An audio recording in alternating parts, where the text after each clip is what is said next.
歡迎收看客家苗栗學園每日一客語新聞。客家委員會主任委員顧秀妃5月16號來到台中禮寶樂園參加高原創客創作聯合成果發表會。顧主委表示，頭擺9個通體用華語創作，也免做得用客語融入十分難得。除了希望透過成果發表會，本特質學校共下來講模學習，也期盼客語9個做得變做全國性嘅共下傳統嘅文化程度，本語言在生活中自然常見。顧主委進一步表示，也擺嘅聯合發表會，希望提供一個交流平台，展現出特質學校嘅創作成果。無論係唔係客語生活學校，也係客家主體，做客歡迎來學習同傳唱客家歌，因此當然共學嘅語言文化環境。未來客委會還會繼續推動客語音樂創作行業教研，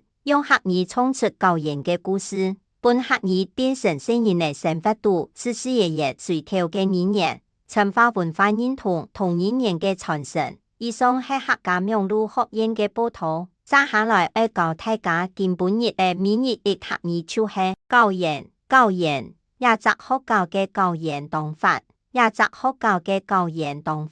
，5學為忙，下一擺章來了。